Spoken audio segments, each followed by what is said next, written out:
Hello दोस्तों, मैं आशीष दीप tutorials VNS के इस चैनल पर आपका स्वागत करता हूं।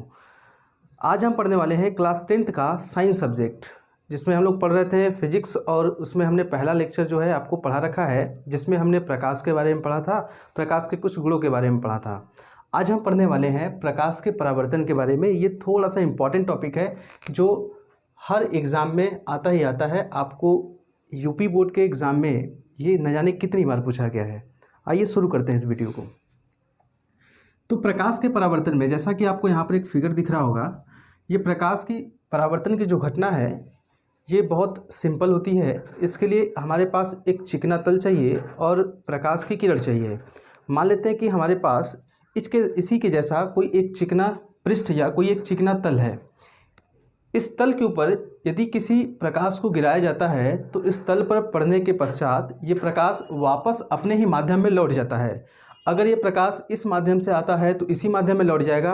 अगर ये प्रकाश इस माध्यम से जाता तो ये इस माध्यम में लौट जाता।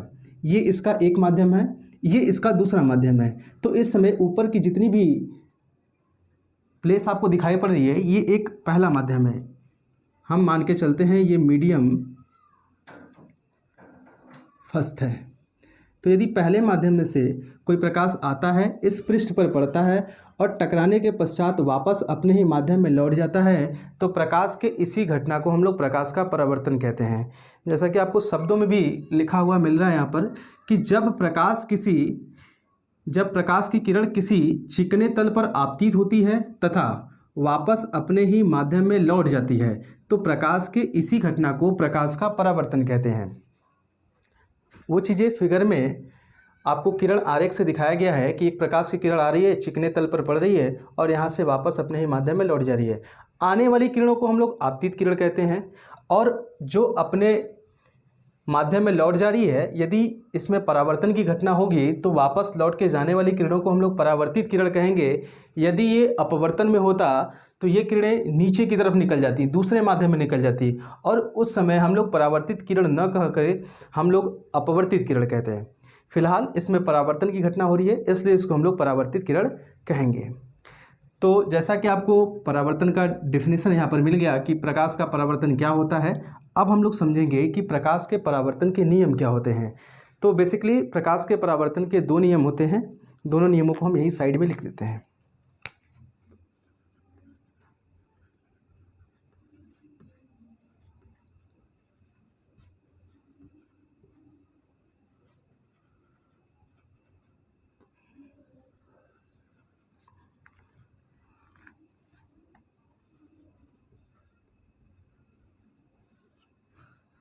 रूल नंबर पहला है कि यहाँ पर जो आपतन कोण दिखाई पड़ रहा है, सबसे पहले आपतन कोण कहते किसे हैं? तो ये जो हरी वाली लाइन आपको दिखाई पड़ी, जिसको हम लोग आपतित किरण कहते हैं, इस आपतित किरण और इस वाली लाइन को, जो डॉटेड लाइन है, इसका नाम है अभिलंब। अभिलंब क्या होता है? तो किसी भी पृष्ठ के लंबवत जाने वाली काल्पनिक रेखा को हम लोग अभिलंब कहते हैं। तो आपतित किरण और अभिलंब के बीच में बनने वाले कोण को आपतन कोण कहते हैं, तथा परावर्तित किरण और अभिलंब के बीच में बनने वाले कोण को परावर्तन कोण कहते हैं। आपतन कोण को आई से दिखाते हैं और परावर्तन कोण को आर से दिखाते हैं। आपतन कोण आई का मतलब होता है इंसिडेंट एंगल और परावर्तन कोण आर का मतलब होता है रिफ्लेक्शन एंगल। तो यहाँ पर हम लोग जो पहला रूल पढ़ेंगे तो उसमें हमको ये बताया जाता है कि जब कभी प्रकाश का परावर्तन होता है तो उसमें आपतन कोण बराबर होता है परावर्तन कोण के। इसको हम कुछ इस तरीके से दिखा सकते हैं, आपतन कोण आई बराबर होता है परावर्तन कोण आर के। पहला रूल बस इतनी ही बातों को बताता है कि आपतन कोण आई परावर्तन कोण आर के बराबर होता है। अब देखते हैं कि रूल नंबर सेकंड क्या है। रूल नंबर सेकंड कहता है कि आपतित किरण, परावर्तित किरण तथा आपतन बिंदु पर खींचा गया अभिलंब तीनों एक ही तल पर होते हैं। पहले लिख लेते हैं, फिर उसके बाद हम आपको समझाते हैं कि इसका मतलब क्या है। आपतित किरण,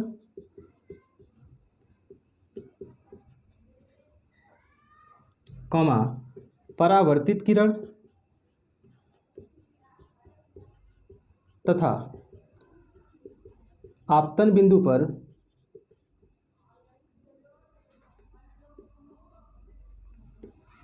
खींचा गया अभिलंब तीनों एक ही तल में होते हैं।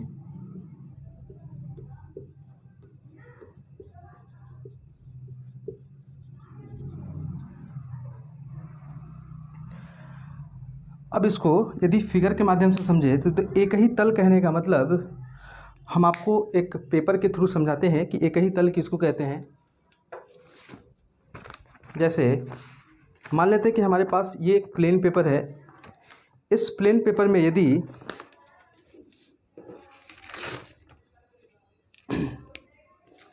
इस प्लेन पेपर में हम लोग एक लाइन ड्रॉ करते हैं, एक तल बनाते हैं, तो तल को ऐसे मान सकते हैं और आपतित किरण को ऐसे मान सकते हैं, परावर्तित किरण को ऐसे मान सकते हैं। तो ये आने वाली किरण, ये आने वाली किरण और ये जाने वाली किरण, ये आपको इसी पेपर पर दिखाई पड़ रही है।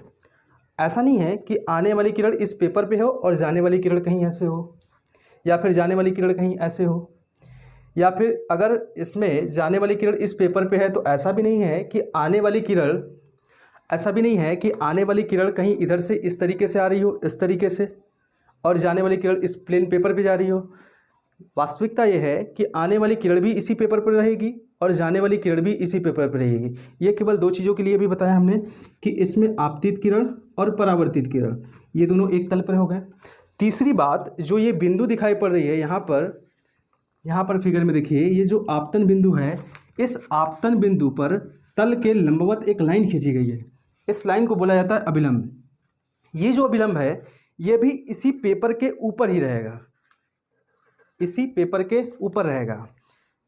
ये जो आपको लाइन दिखाई पड़ रही है ये है अभिलंब, ये भी इसी पेपर के ऊपर रहेगा। तो ये एक तल है। तो ये तीनों चीज़ें, आने वाली किरणें, जाने वाली किरणें और ये अभिलंब, तीनों एक ही तल पर हैं। इसलिए हम लोग, दूसरा रूल यही बताता है हम लोगों को कि आपतित किरण, परावर्तित किरण तथा आपतन बिंदु पर खींचा गया अभिलंब तीनों एक ही तल पर होते हैं। यदि ऐसा होगा तो हम लोग कहेंगे कि प्रकाश का परावर्तन हो रहा है। यदि वो इन दोनों रूल को फॉलो नहीं करता है तो हम लोग कहेंगे कि प्रकाश का परावर्तन नहीं हो रहा है। ज़्यादातर केस में आपको प्रकाश का परावर्तन देखने को मिलेगा ही। 99.99% में केस में आपको प्रकाश का परावर्तन देखने को मिलता ही है। ठीक है, अगर आपको यह वीडियो पसंद आया हो तो इस वीडियो को लाइक करिएगा, चैनल को सब्सक्राइब करिएगा और ज़्यादा से ज़्यादा शेयर करिएगा। Thanks for watching my video.